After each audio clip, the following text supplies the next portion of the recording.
up, Sauce Gang, and welcome back to the channel. Hot Sauce Beats here with a banger reaction for you, and it might be a little bit emotional because we are checking out the first game theory without MatPat as the host, called Game Theory Don't Trust Ollie, Poppy Playtime. That's right, chat. As you guys know, Chapter 3 for Poppy Playtime is officially out, and I'm super stoked to see what they're going to talk about here. Catnap, everybody. But again, I'm so curious to see how this is going to be without MatPat. His first game theory, chat. I'm so sad. But before we jump into this, can you show Game Theory some love by subscribing to the channel? And fam, we're right at 125,000 subs, so if you haven't yet, please smash that subscribe button and join the Sauce Gang family. But enough talking, let's get to reacting and roll that bomb ass intro. Hot Sauce Beats is finally here. Hot Sauce Beats is finally here. Eat, sleep, make beats. Eat, sleep, make beats. Hot Sauce Beats. Woo, woo. Oh, all right, you know the deal, chat. Boo. Greetings, theorist, and welcome to your first day here at Game Theory. Join our community whose diligence and care for others will help shape a brighter future. Just you see.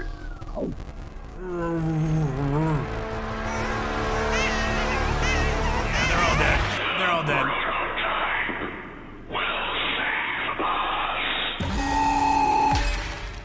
Okay. Hello, Internet. Welcome to Game Theory, Game the show Theory. that might be a little late. Oh, he says it different.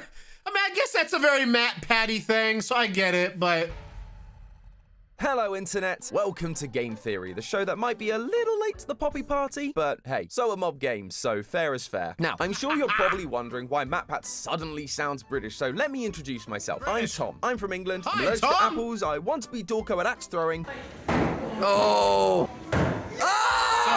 So good. This is my very first episode as the host of Game Theory. That being said, this is far from the first Game Theory I've ever worked on. I hadn't actually done the math until writing this episode, but it turns out I've written around 140 theories over the last 3 years working here, which is wild. Sheesh. And I've covered so many different topics too. ARGs like Welcome Home, science and math episodes like Tom Nook is a Crook and Markiplier's Perfect Pokemon, Smash which was or fun, pass? if not a little weird. And of course, I've written my fair share of indie horror lore for franchises like FNAF, Cooking Companions, and the topic for today's episode, Poppy Playtime. In fact, I've been working on Poppy Theory since the very Let's first go, video baby! back in 2021. Yeah, much like Matt look at has been you. around since the very beginning of FNAF, I have been around since the very beginning of Poppy. I was there analyzing every game, every spin-off, every trailer, trying my best to solve what the heck was going on in this abandoned factory. trailers Now, are so over good, 2.5 years later, we finally gotten to dive into Chapter 3 Deep Sleep, and oh boy, this was a massive It's your step first up. The video. different enemy encounters, a much longer playtime, and the scare factor was turned up to 11.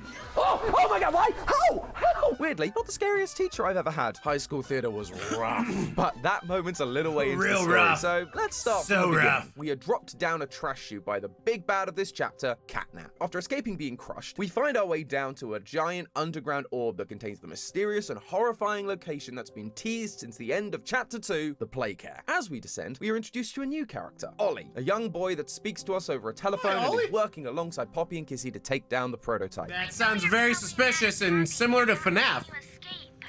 I ain't trusting you, Gregory. I see you. I see you, Gregory. Together, we can save a lot of people. And by the way, my name is Ollie. Nice to meet you. No, it's Together, we not. solve Your some name's puzzles, Gregory. have a few hallucinations, and encounter the terrifying Miss Delight and her good friend Barb. Finally, after all that, we come face to face with 07. Catnap. And hey, a final showdown that isn't a chase sequence. Look at you, Mob Games. You really are growing up. After electrocuting Catnap, the prototype lowers his hand from the heavens. Catnap kneels in worship of his god, and 1006 stabs him in the face. We bring back the power to the Playcare, divert the red gas, and use the elevator to escape even lower into the facility. Seriously, how deep does this factory even go? Eventually, this Sheesh. game's gonna be us just trying not to melt from the heat of the Earth's core. Welcome But to as we center of the descend, we Earth. hear the final scream of Kissy Missy fighting something. Poppy yells after her, but we're too late. We lose the light, darkness takes over, and the chapter ends. It's very dramatic and definitely made the wait worthwhile, but Mob Games didn't just increase the quality of the mechanics. They also So I already say he's doing good, but I miss MatPat. Just his voice, the welcome to Game Theory. Ooh, Catnap's dead. Look at him getting stabbed in the face.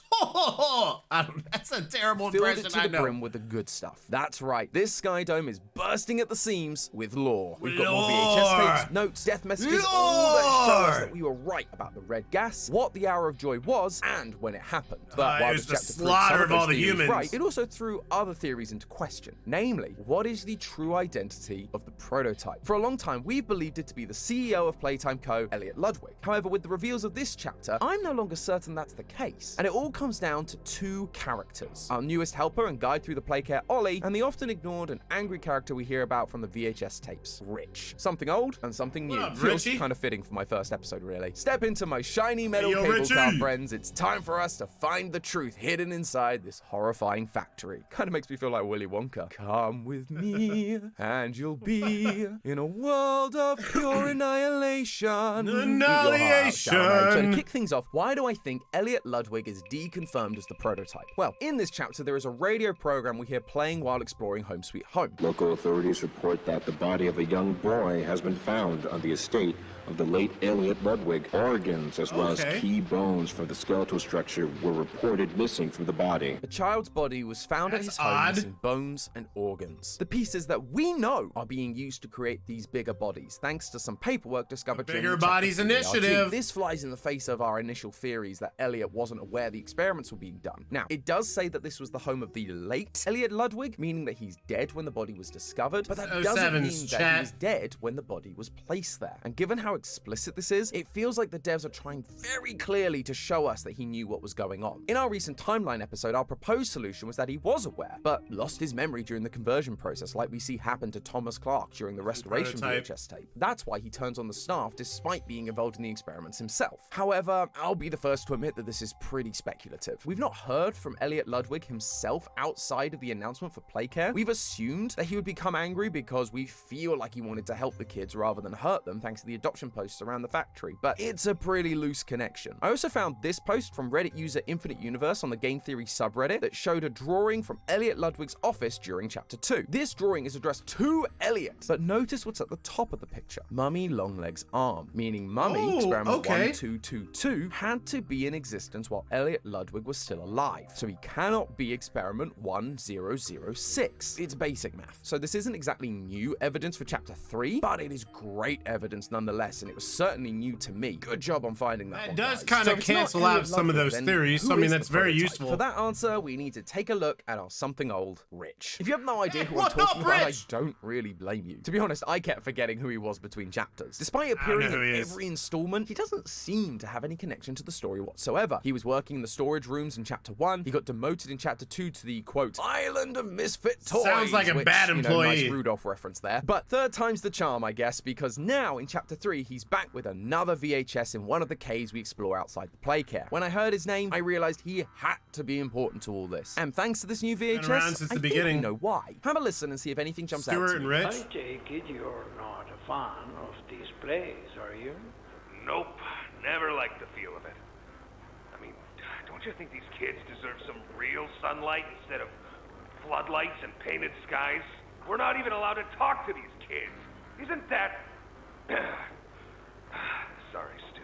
Sorry? That doesn't sound like the Rich I know. Well, trying to stop being so pissed off all the time. My Yeah, you wife gotta said cheer up a I'm little bit. lonely man, but I gotta control my temper. Did you catch it? Rich actually cares for these kids. In his very He first does. tape, he mentions how he feels the orphanage is a good idea, but he also points out it's very on brand for the company, so it makes him seem distant. But in this tape, though, he outright says how he feels Never about liked this it. place I've and hated it. how it treats the orphans. hated it. Underneath his aggressive exterior, he cares for them, and that attitude seems to be working in Just his a favor. big teddy You bear. know, Richie, with my retirement coming up, they've been pushing hard for me to choose my replacement. I'm thinking about giving the role to you. Really? Really? Nothing official yet, but I think there's a decent guy beneath all that graft. He's getting promoted. Aww. It's unclear to what position, Get but we do promoted, know bro, the Rich! higher up in Let's this go, company baby, moving gets, up that the more you ladder, begin the to learn company about ladder. the true nature of things. It's the executives at the company that are running the Bigger Bodies initiative, and so there's a chance that dear old Rich here got promoted and was clued into what was going on. And given his love for these kids, I have a feeling that wouldn't sit too well. This puts Rich in an interesting position as it primes him to potentially be the true identity of either the prototype or the player themselves. We know the player is an ex-employee thanks to the descriptions from Chapter 1. The player was recognized by both Mummy and Mr. Light, meaning he had access to both the game station and the playcare, areas that were only really operated by staff members involved in the Interesting. experiment. He might be Plus, the when we looked at the prototype. slides of the Ooh. executive staff members in Chapter 2, one of them was conveniently missing a name, likely so he couldn't figure out who we were. If Rich is getting promoted, there's a chance he was given access to these facilities and continued to climb the ladder to be an important part of the team. So much so that he was informed of the experiments they had been doing, which would have horrified him and likely led him to quit, only to return years later. The problem is, the letters that fell off the sign of the executive slides don't spell Rich, or Richard, or anything that would point towards him being an executive. The tapes also show Rich to be an aggressive type who isn't afraid to forgot we speak got his the mind. letters, For yeah, him you to can- miss you would the know if hour of that's the joy, name he or would have not. had to just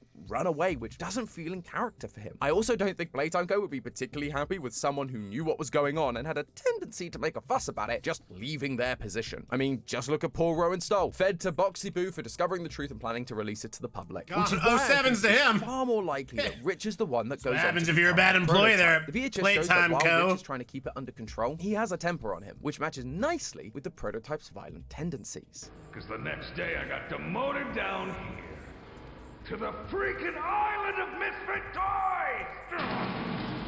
The prototype seems to possess an unprecedented level of intelligence, as well as an alarming willingness to commit violence. Rich is also temperamental, flying into these aggressive moods with very little prompting. It's just hard to be happy about it when manufacturing's on our necks about it, because we can't fight stupid hockey parts! Dude, he's Which got is it. You gotta exactly how control that Lucia temper, described the bro. prototype during the chapter You're 3 getting ARG, so angry. temperamental. Now, we know these experiments can lose their memories, like Thomas Clark did during the Restoration VHS, but most experiments do retain some kind of core personality traits. For example, Catnap has unwavering faith in the prototype, something he had back when he was the orphan Theodore. And so the prototype being aggressive tracks with Rich's predisposition. There's also the prototype's initial goal, which seems to be stopping more toys from being made, stopping children from being experimented on. They are trying to build more toys, more like you. It has to be stopped. Which again ties into Rich's protective attitude towards these orphans. Oh, Richie. Don't you think these kids deserve You're such some a protector. real sunlight instead of You're my floodlights and hero. painted skies? But once again, that's all interpretation. Mapping one character's emotions onto another isn't exactly solid proof. However, there is one more piece of evidence that I think ties Rich to the prototype in a pretty undeniable way. Outside the Playcare Dome, we can find Catnap worshipping the prototype at a shrine that's built using scrap metal and toy parts. But what's interesting about it is this part right at the front, a human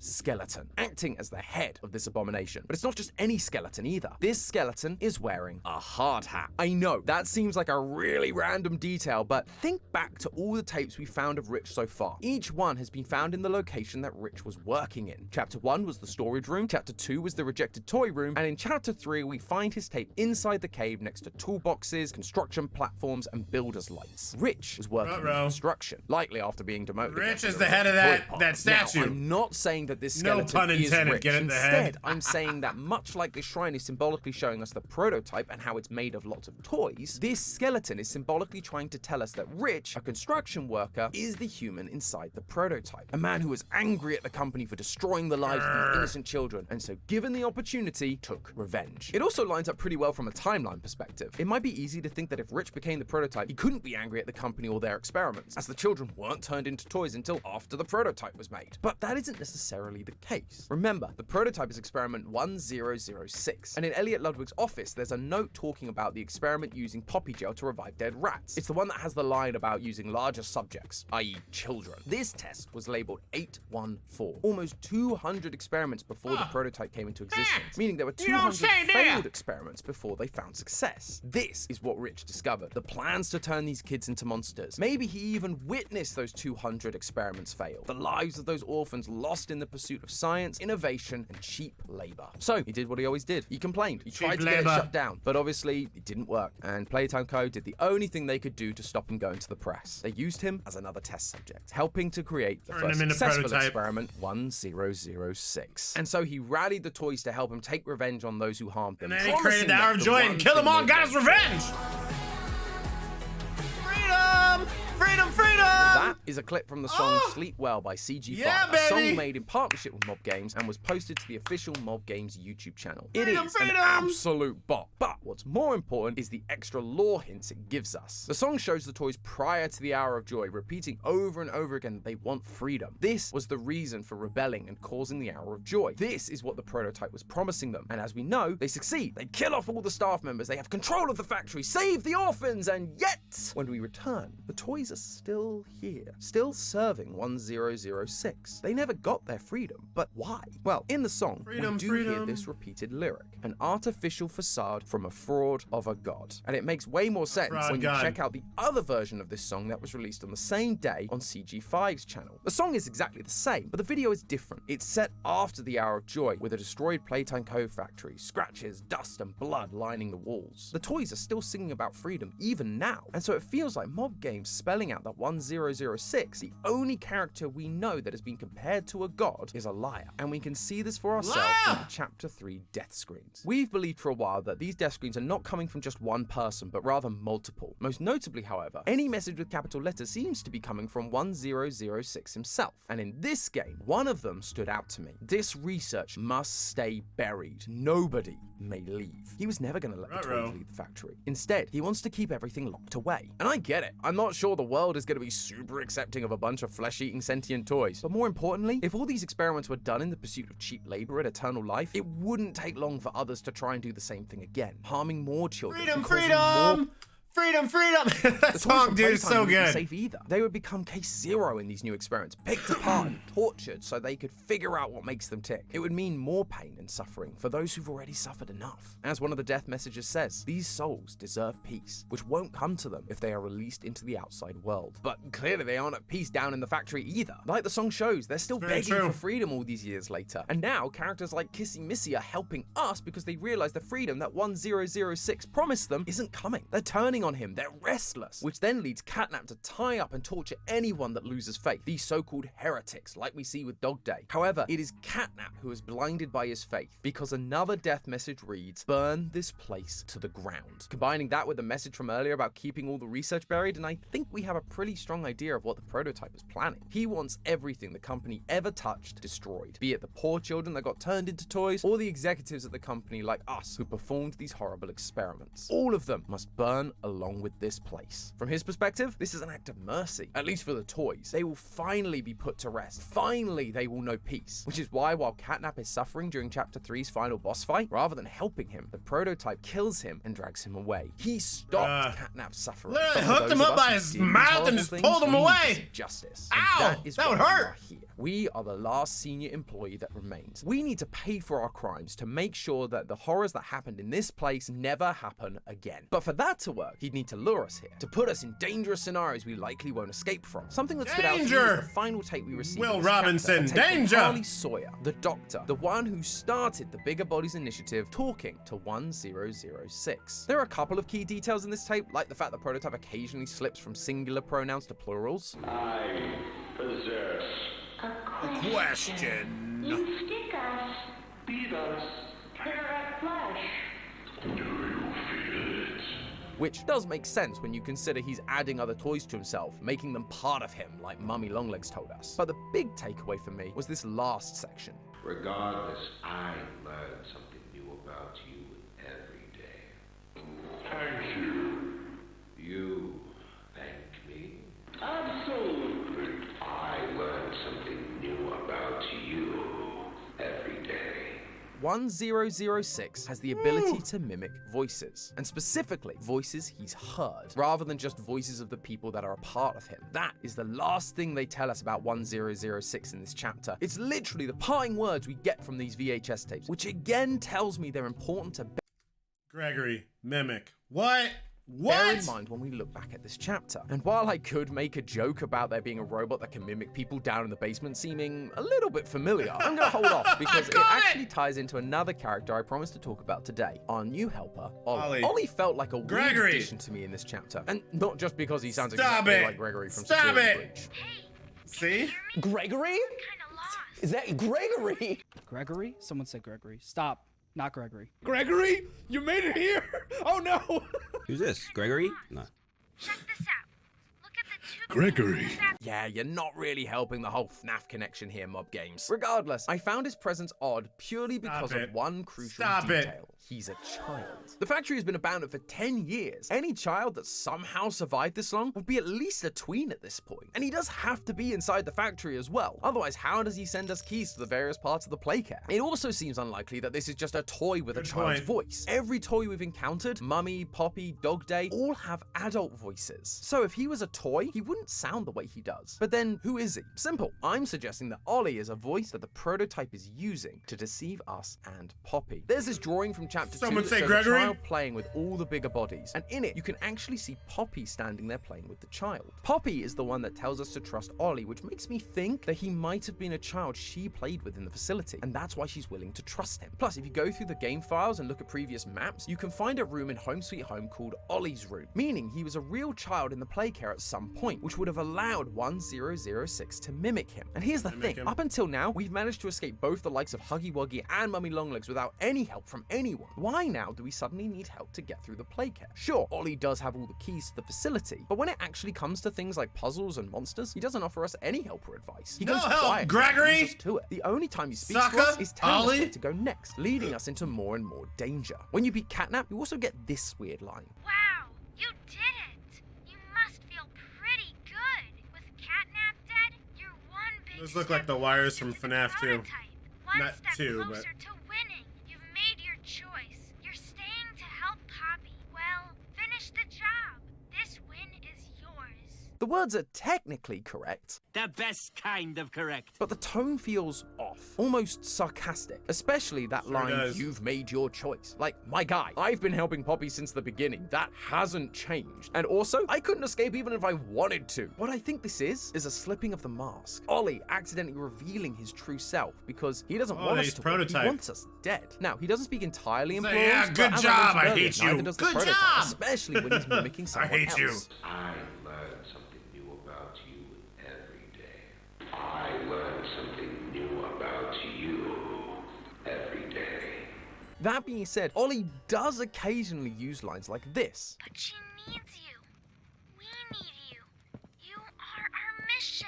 You are our mission. In the context of the scene, it feels like he's talking about him and Poppy, but calling us their mission feels like a strange choice of words, especially when you remember that 1006's mission is to lead us here and kill us. Throughout the rest of the run, he also uses we a lot, again, in a way that could be interpreted as him talking it's a little creepy, you know, like he's like multiple personalities. You need to make that red smoke go left instead. The we in the subtitles is capitalized, and despite multiple updates to this game, it's still there, at least at the time of recording, which makes me think it's a purposeful decision. This isn't the first time we've heard from Ollie either. During the trailer from Phase 3 of Project Playtime, we actually hear him giving the opening monologue, teasing us as to who he really is. Compassion is the discarded gem of the Forsaken. Call me a Forsaken soul. If that's not him admitting he doesn't care about us and our freedom, I don't know what is. He has lost his compassion, just like Rich, the prototype, lost his compassion not only for his fellow staff members, but also for the children he wanted to protect. He will kill anyone that stands in his way, just like we hear happening. I miss you, MatPat! The chapter. Him telling us that he is a wayward plaything cast aside and lost in the depths of abandonment is literally what happened to the prototype. He was just a plaything to Harley Sawyer, and then eventually cast aside into the depths of the facility once he finished serving his purpose. And remember when I said that 1006 speaks in capital letters? Well, in Project Playtime, the VHS tapes use the same capital letters, and its use of plurals seems to confirm that our theory that this is 1006 is right. We understand you desire answers. You wonder who we are. It was your doing that made us. And in Phase 2, we actually receive a gift from 1006. You may have noticed it. It is the phone, a telephone that will be oh so familiar to anyone that has played Chapter 3. Hey, can you hear me? The telephone, the monologue, the mimicking voices, it all points to our new friend Ollie actually being the prototype. A fake voice mimicked from a child he once knew to give us a false sense of security and allow us to be manipulated. All in the hopes of fulfilling his goal of burning down the company that has tortured so many people. But after all this time, the prototype, Rich, the once kind man, I wonder if he's gonna say it. Is he gonna say the line, chat? Who he hurts. You, Poppy, even the children he swore to protect. Their deaths are now just what it takes to see Playtime Co.'s legacy removed from the face of the earth. And so, if we want any chance to survive in the next chapter, we need to remember one thing. Don't trust Ollie. And also remember, that's just a theory. A game theory. Thanks for watching. And if you're hungry for more Poppy lore, well, have I got a video for you. Over on the left, you'll find the Poppy Playtime timeline that we did just before the release of chapter. We already reacted to it. Let me bring you in. Okay, so he did good. He did really good. I'm just gonna keep it a buck though. I really miss MatPat. It's like, yeah, he did great. But it's just something like MatPat is such a good narrator. The voice, the inflection, the emotion he brings. So I don't know. Let me know what you guys think. It feels like some of the spark is missing. Now, I also give it to him. This is his first video. You know, being the host, it's gonna take a little bit to find your, you know, fun nuances you're trying to add, and it was good. I'm not saying it was bad. It definitely is kind of missing that spark. So let me know what you guys think. Make sure you show Game Theory some love by subscribing to the channel. And again, fam, we're trying to get to 125,000 subs. So if you haven't yet, please smash that subscribe button and join the Sauce Gang family. Enjoy the rest of your weekend, and remember, it's eat, sleep, and make beats, and as usual, be kind of one another. That's all I got. Boom, I'm out. Gotta be love for the Sauce Gang. Peace out, chat, boy.